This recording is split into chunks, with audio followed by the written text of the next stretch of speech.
Hello guys, welcome back to my YouTube channel. Actually ಇದು ಮೊನ್ನೆ ರಾತ್ರಿ ನನ್ನ ಹತ್ರ ಒಂದು ಆ್ಯಪ್ ಇದೆ. ಅಂದರೆ ದಿನಕ್ಕೆ ಎಷ್ಟು ಅವರ್ ಓದ್ತೀನಿ ಆ್ಯಂಡ್ ಒಂದೊಂದು ಸಬ್ಜೆಕ್ಟಿಗೆ ಎಷ್ಟೆಷ್ಟು ಟೈಮ್ ಕೊಡ್ತೀನಿ ಅಂತ ಆ ಆ್ಯಪಲ್ಲಿ ಟೈಮರ್ ಆನ್ ಮಾಡಿಕೊಂಡು ಓದ್ತಾ ಇದ್ದೆ. ಆ್ಯಂಡ್ ಬೆಳಿಗ್ಗೆ ಎದ್ದು ಆಷಾಢ ಮುಗೀತಲ್ವ, ನಮ್ಮ ಸಿಸ್ಟರ್ ಅವ್ರ ಮನೆಗೆ ಹೋಗ್ತಾಯಿದ್ರು.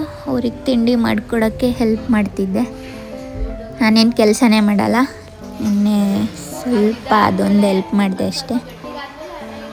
ಆ್ಯಂಡ್ ನಿನ್ನೆ ಎಲ್ಲ ಹಿಸ್ಟ್ರಿ ಲಾಸ್ಟ್ ಡೇ ರಿವಿಷನ್ ಇತ್ತು ಅಲ್ವಾ, ಎಲ್ಲ MCQ ಪ್ರಾಕ್ಟೀಸ್ ಮಾಡಿದೆ. ಆ್ಯಂಡ್ ಸ್ವಲ್ಪ ಕ್ವಶನ್ ಪೇಪರ್ ಇತ್ತು ನನ್ನ ಹತ್ರ, ಒಂದು 4 ಹಿಸ್ಟ್ರಿ ರಿಲೇಟೆಡೇ, ಅದನ್ನು ವರ್ಕ್ ಮಾಡಿದೆ. ನಿನ್ನೆ ನನಗೆ ಎಡಿಟ್ ಮಾಡಿ ವಿಡಿಯೋ ಅಪ್ಲೋಡ್ ಮಾಡೋಕ್ಕೆ ಟೈಮ್ ಇರಲಿಲ್ಲ, ಸೊ ಇವತ್ತು ಅಪ್ಲೋಡ್ ಮಾಡ್ತಾಯಿದ್ದೀನಿ. ಆ್ಯಂಡ್ ನಾನು ಸ್ವಲ್ಪ ಜಾಸ್ತಿ ಕಮ್ಯುನಿಕೇಷನ್ ಪೇಪರ್ ಮೇಲೆ ಫೋಕಸ್ ಮಾಡ್ತಿದ್ದೀನಿ. ಅದರಲ್ಲಿ ಚೆನ್ನಾಗಿ ಸ್ಕೋರ್ ಮಾಡ್ಬೋದು ಅಲ್ವಾ. ಹಾಗಾಗಿ ಪ್ರಿವಿಯಸ್ ವಿಡಿಯೋದಲ್ಲಿ ಮೆನ್ಷನ್ ಮಾಡಿರೋ ಹಾಗೆ ಅದರಲ್ಲೊಂದು 65-70 ಬಂದು ಇದರಲ್ಲೊಂದು 80 ಆ ಥರ ರೀಚ್ ಆದರೆ ಚೆನ್ನಾಗಿ ಸ್ಕೋರ್ ಆಗುತ್ತೆ ಅಂತ. ಇದು ನನಗೆ ನಮ್ಮ ಇನ್ಸ್ಟಿಟ್ಯೂಷನಲ್ಲಿ ಹೇಳಿದ್ದು. ಸ್ವಲ್ಪ ಅದ್ರ ಮೇಲೆ ಜಾಸ್ತಿ ಫೋಕಸ್ ಮಾಡಿ ಅಂತ ಹೇಳಿದರು. ನಿಮಗೆ ನೋಟ್ಸ್ ಮಾಡೋಕ್ಕೆ ಟೈಮ್ ಇಲ್ಲ ಅಂತಂದರೆ ಇವಾಗ ನೀವು ಯಾವ ಸಬ್ಜೆಕ್ಟ್ ರೆಫರ್ ಮಾಡ್ತಿದ್ದೀರಾ ಆ ಬುಕ್ಕಲ್ಲಿ ಏನಾದರೂ ಸ್ಪೇಸ್ ಇದ್ದರೆ, ನಿಮಗೇನಾದರೂ ಕೀ ಆನ್ಸರ್ಸು ಅಥವಾ ಏನಾದರೂ ಅದಕ್ಕೆ ರಿಲೇಟೆಡ್ ಆಗಿರೋ, ಆ ಸಬ್ಜೆಕ್ಟಿಗೆ ರಿಲೇಟೆಡ್ ಆಗಿರೋ ಇನ್ಫಾರ್ಮೇಷನ್ ಸಿಕ್ಕಿದ್ರೆ, ಅಲ್ಲೆಲ್ಲಾದರೂ ಸ್ಪೇಸ್ ಇದ್ದರೆ, ಖಾಲಿ ಜಾಗ ಇದ್ದರೆ ಅಲ್ಲೇ ಬರ್ಕೊಳ್ಳಿ. ನಿಮ್ಗೆ ಎಷ್ಟಾಗುತ್ತೆ ಅಷ್ಟು ಬರ್ಕೊಂಡು ಇವಾಗ ಸದ್ಯಕ್ಕೆ ಏನು ಓದಿದ್ದೀರಾ ಅದನ್ನು ಚೆನ್ನಾಗಿ ರಿವಿಷನ್ ಮಾಡ್ಕೊಳ್ಳಿ. And MCQ main important. ಅದು ಕ್ವಶನ್ ಪೇಪರ್ ಸಾಲ್ವ್ ಮಾಡಿ, MCQ ಸಾಲ್ವ್ ಮಾಡಿ, ಒಂದೊಂದು ಟಾಪಿಕ್ ಆಗ್ತಿದ್ದಂಗೆ ಅದ್ರ ಮೇಲೆ MCQ ನೀವೇ ರೆಡಿ ಮಾಡ್ಕೊಂಡು ಪ್ರಾಕ್ಟೀಸ್ ಮಾಡಿ. ನಿಮಗೆ ಅದು ಕಾನ್ಸೆಪ್ಟ್ ಚೆನ್ನಾಗಿ ಅರ್ಥ ಆಗುತ್ತೆ ನೀವೇ ಮಾಡಿಕೊಂಡ್ರೆ, ಅದಕ್ಕೆ. ಆ್ಯಂಡ್ ನಿಮಗೆ ಗೈಡೆನ್ಸ್ ಬೇಕು ಅಂತಂದರೆ ಈ ಫೀಲ್ಡಲ್ಲಿ ಚೆನ್ನಾಗಿ ಎಕ್ಸ್ಪೀರಿಯನ್ಸ್ ಇರುತ್ತಲ್ಲ, ನಮಗಿಂತ ಜಾಸ್ತಿ ತಿಳ್ಕೊಂಡಿರೋರು, ಅವ್ರ ಹತ್ರ ಗೈಡೆನ್ಸ್ ತೊಗೊಳ್ಳಿ. ಅವ್ರು ಯಾವತ್ತೂ ಡಿಮೋಟಿವ್ ಮಾಡಲ್ಲ. ನನಗೆ ಮೈಸೂರು ಅಕಾಡೆಮಿಲಿ ನಾನು ಮೆಂಟರ್ಶಿಪ್ ತೊಗೋತಿದ್ನಲ್ಲ, ಅವರಂತೂ ತುಂಬ ನನಗೆ ಗೈಡ್ ಮಾಡಿದ್ದಾರೆ. ಬಟ್ ಇವಾಗ ಅವರು ಮಾಡ್ತಿಲ್ಲ, KSಗೆ ಪ್ರಿಪೇರ್ ಆಗ್ತಿದ್ದಾರೆ. ಲಾಸ್ಟ್ ಇಯರ್ ಆಗಲಿಲ್ಲ, ತುಂಬ ಹೋಪ್ ಇಟ್ಕೊಂಡಿದ್ರು ಆಗುತ್ತೆ ಅಂತ ಓದೋದು ಬಿಟ್ಟಿದ್ರು, ಬಟ್ ಅನ್ಫಾರ್ಚುನೇಟ್ಲಿ ಆಗಲಿಲ್ಲ. ಒಂದು 3-4 ಪಿಜ್ಜಾ ಬೇಸ್ ಆಚೆ ಆಗ್ತೆ. ಈಗ ಫ್ರೆಂಚ್ ಫ್ರೈಸು 1 kg ಇದೆ ವೇಸ್ಟು. ಏನು ಬಿಸ್ನೆಸ್ಸೇ ಇಲ್ಲ ಇನ್ನೇನು, ಮತ್ತೆ ಇದು 4 days ಅಷ್ಟೇ ಇಟ್ಕೊಳಕ್ಕಾಗುತ್ತೆ. ನೋಡಿ ಎಲ್ಲ ಹೋಗಿದೆ, ತೆಗ್ದು ಆಚೆ ಹಾಕಿದ್ದೀವಿ. ಹಸು ಬಾನಿಗೆ ಹಾಕಿದ್ರೆ ಆಯಿತು ಅಷ್ಟೆ. ಲಾಸು ಇಷ್ಟು ದಿನ ಲಾಸ್ ಆಗಿರಲಿಲ್ಲ, ಇದೇ ಫಸ್ಟ್ ಟೈಮ್ ಈ ಥರ ಲಾಸ್ ಆಗ್ತಿರೋದು.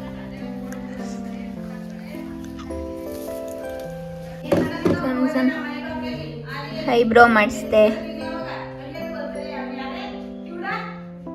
ಯಾರು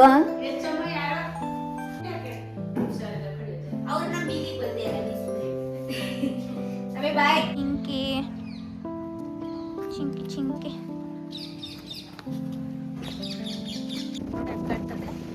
ಸೂರ್ಯನ ಕಿರಣ ಬೀಳ್ತೈತೆ.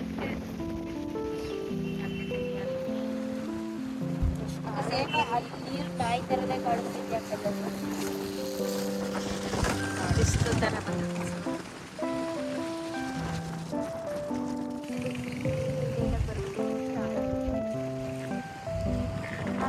ನಾನು ನೋಡಿದ್ದೀನಿ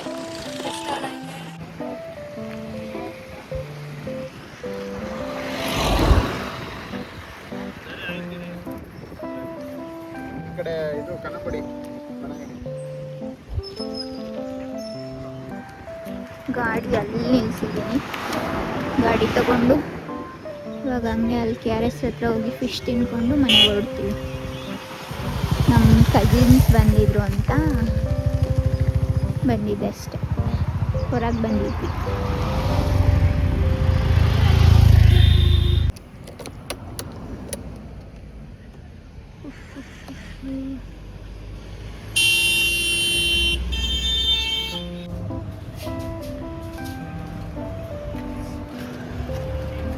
ಫಿಶ್ ತಿನ್ನೋಕೆ ಬಂದಿದ್ದೀವಿ ಈಗ.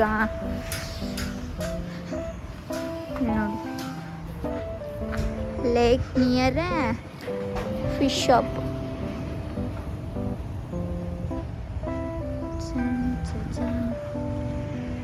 ನಮ್ಮ ಸೈಡು ಪ್ಲೇಸಸ್ಗೆ ಏನು ಕಮ್ಮಿ ಇಲ್ಲ, ಅದ್ದೂರಿ ಪ್ಲೇಸಸ್ ಇದ್ದಾವೆ.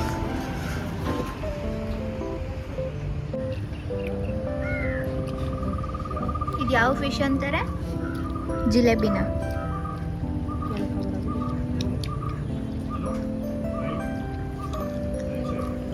ಸ್ಕ್ಯಾನರ್.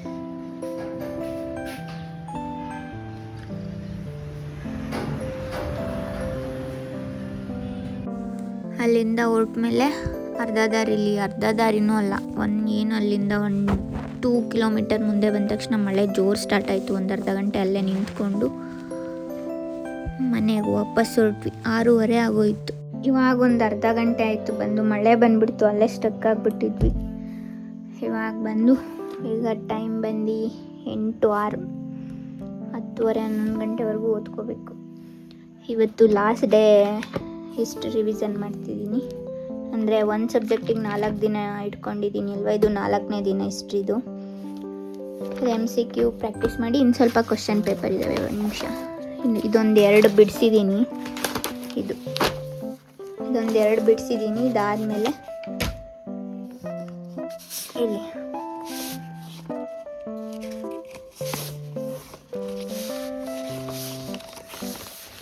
ಇದಾದಮೇಲೆ ಇದು ಮುಗಿಸ್ತೀನಿ. ಬೆಳಿಗ್ಗೆ 6:15 ಎದ್ದಿದ್ದು. 6 ಗಂಟೆಗೆ ಹೇಳ್ಬೇಕಿತ್ತು, ಎದ್ದೇಳಕ್ಕೆ ಆಗಿಲ್ಲ. ಮೇಕಪ್ ಇತ್ತು ಆ್ಯಕ್ಚುಲಿ. ನಮ್ಮೂರಿಂದ ಒಂದು 15 ಕಿಲೋಮೀಟರ್. 7 ಗಂಟೆಗೆ ಬರೋಕ್ಕೆ ಹೇಳಿದ್ರು. 1/4 ಗಂಟೆ, ಅರ್ಧ ಗಂಟೆ ಓದೋಣ ಅಂತ ಬುಕ್ ತೊಗೊಂಡೆ. ಆಗಲೇ ಇಲ್ಲ, 7 ಗಂಟೆಗೆ ಬರೋಕ್ಕೆ ಹೇಳಿದ್ರು ಅಲ್ವಾ. ನಾನು ಹೋಗೋ ಅಷ್ಟೊತ್ತಿಗೆ ರೆಡಿಯಾಗಿ ಆಗುತ್ತೆ ಅಂತ ಸುಮ್ಮನೆ ಬುಕ್ ತೆಗೆದು ಇಟ್ಕೊಂಡೆ ಅಷ್ಟೇ, ಓದಲಿಲ್ಲ. ಇವನ್ ಅಲ್ಲಿಗೂ ತೊಗೊಂಡೋಗಿದ್ದೆ, ಅಲ್ಲೂ ಓದೋಕ್ಕಾಗಿಲ್ಲ ನನಗೆ. ಆ್ಯಂಡ್ ಲೊಕೇಶನಿಗೆ ರೀಚ್ ಆದೆ.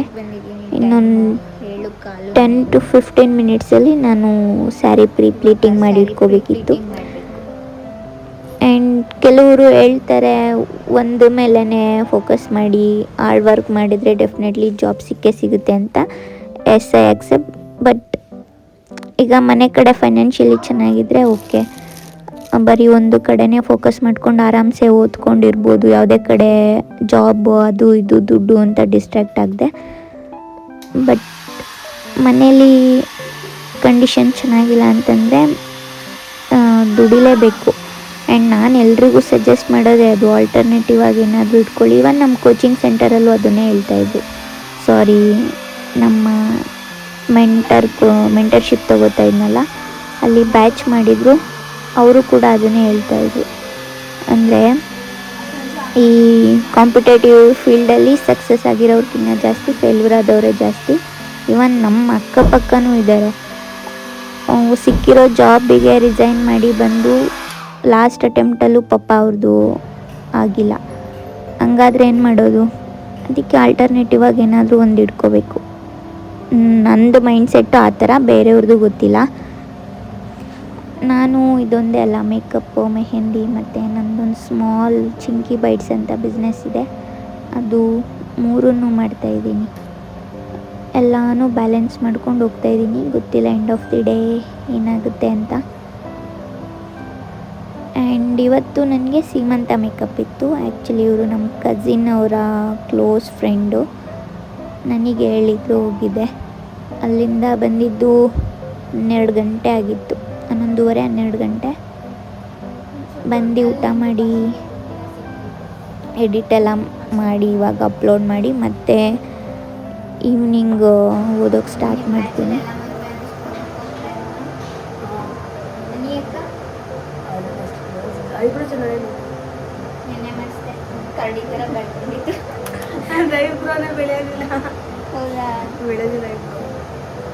ನಾನು ಮಾಡ್ಸಾಗಲೇ 15 ದಿನ ಆಗುತ್ತೆ, ಬೆಳೆದಿಲ್ಲ ನಾವು ಚೆನ್ನಾಗೂ ಕಾಣಲ್ಲ. ನಾಳೆ ನಾನು ಮಾಡ್ಸೋದು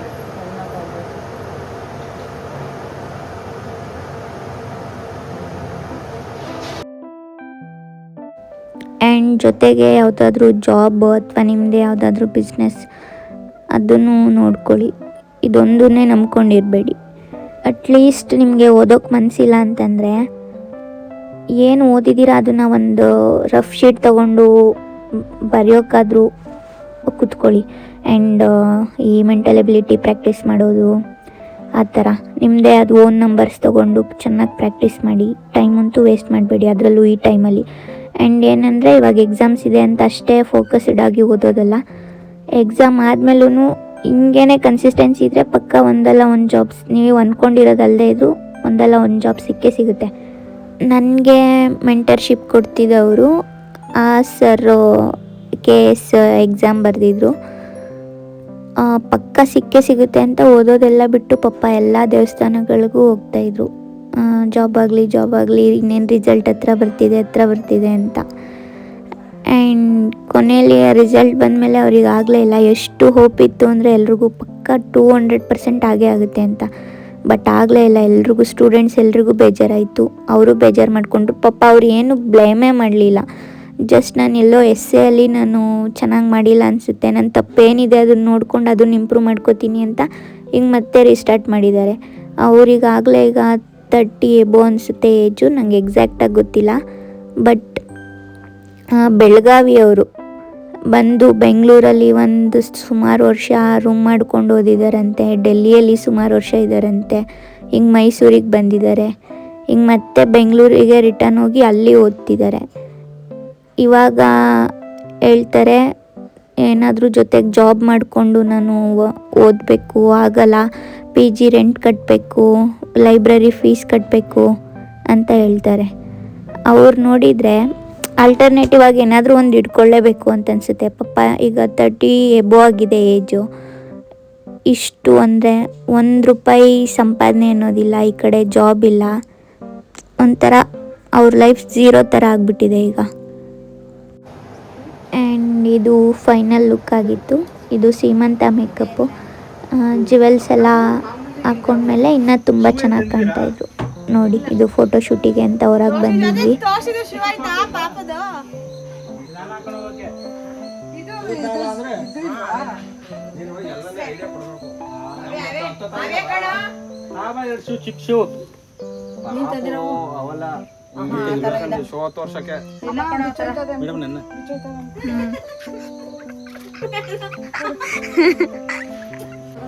ಇದಾಗಿತ್ತು ನನ್ನ ಎಸ್ಟರ್ಡೇ ವ್ಲಾಗ್. ಇವತ್ತು ಅಪ್ಲೋಡ್ ಮಾಡ್ತಿದ್ದೀನಿ. And take care, bye bye, see you on the next video.